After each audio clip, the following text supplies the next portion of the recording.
So goodbye, yellow brick road, where the dogs of society howl. Back to the howling old owl in the woods, hunting the horny black toad. Oh my God. Good Lord, that is good. Go on, hop up on your soapbox. Ba-da-da-da.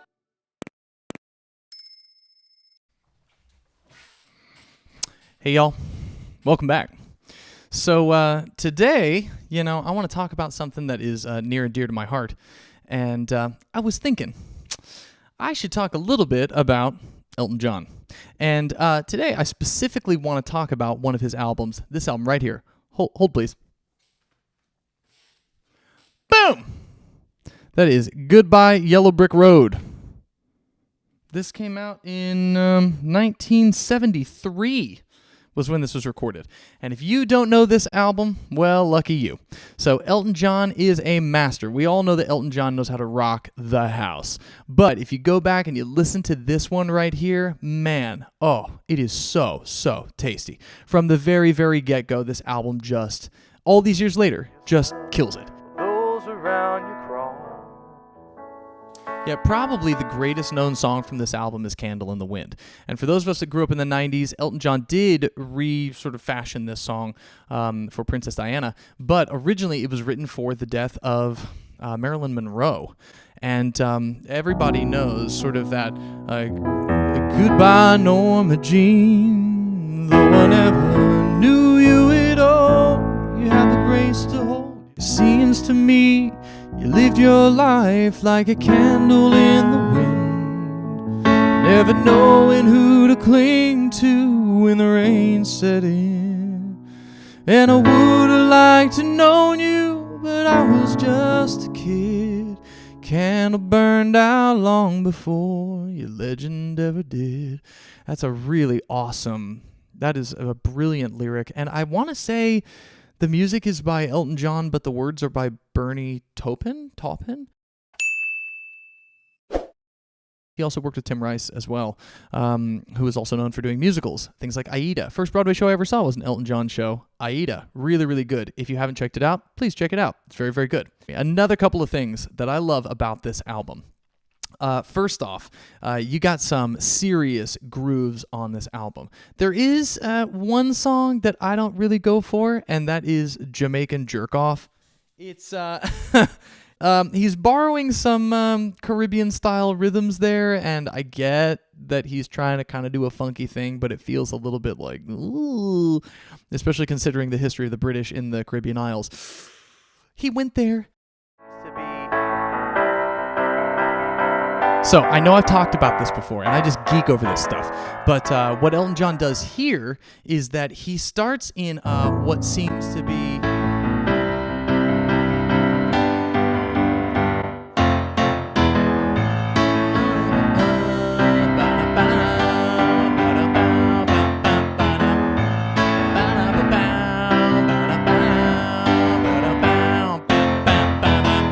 Great groove right in the beginning, right out of the gate. He's got that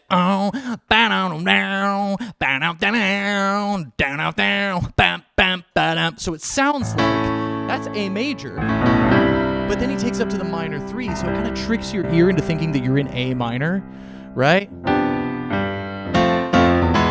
Still uses the major 5 there, but he's using this trick of the minor 3, which is really tasty. And then, when he finally comes in with the verse, guess what he does? He pulls it into major, just like we were talking about with Ace of Base. Obviously, this is a sort of trick that writers will use, right? Where he's got this kind of thing going on, sort of minor key sound. Then he switches it into major for the verse. The roses in the window box are turned to one side. I was playing rock and roll and you were just a fan, but my guitar couldn't hold you, so I spoke band. Love lies bleeding in my hand.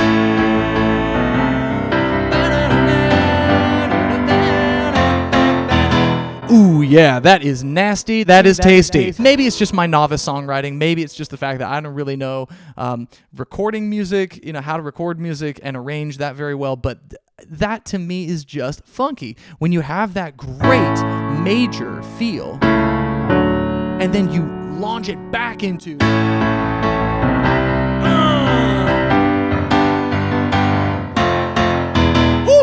Ooh, that's nasty. Now I want to talk about two more things here.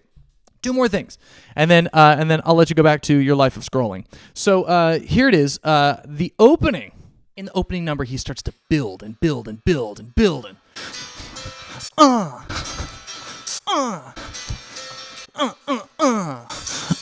And then what does he do? He's got the symphonic sound. He brings in the motherfucking castanets. Who uses castanets?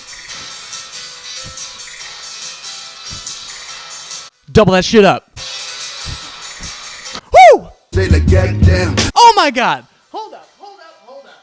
Just wait a second. Castanets. That is one of the cleverest and just clearest and most use of castanets I have ever heard. Now, I don't listen to a lot of castanet music. However, you just know somebody's sitting there looking at the conductor.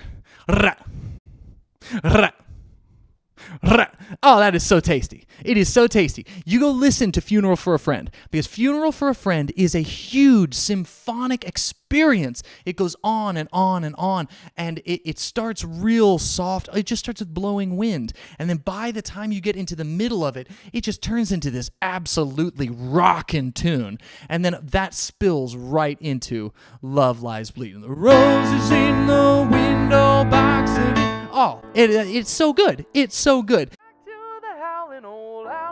The reason that I like Goodbye Yellow Brick Road is because he goes through this kind of weird meandery kind of sound key change in the middle of the chorus. It's that sort of when are you gonna come down? Where are you going to land? Should have stayed on the farm. Should have listened to my old man. I can't hold me forever. Didn't sign up with you. Not a present for your friends to open. The boy's too young to be singing here. Blues.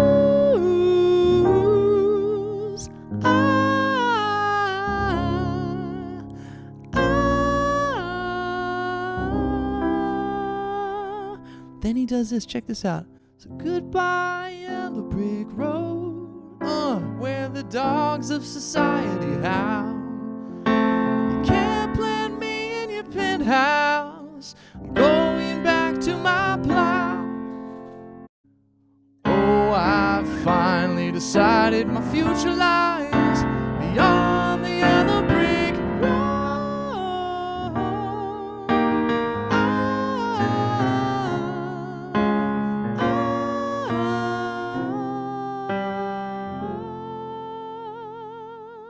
Think about that. Holy cow. That is really cool. Talk about this a little bit down the line, but it almost is tinkering with what's called a Picardy third.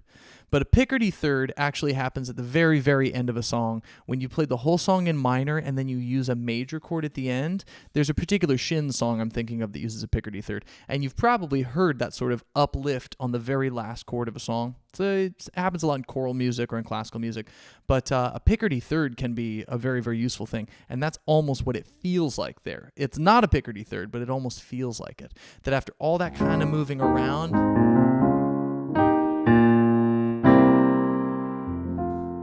it lands you in an uplifted place.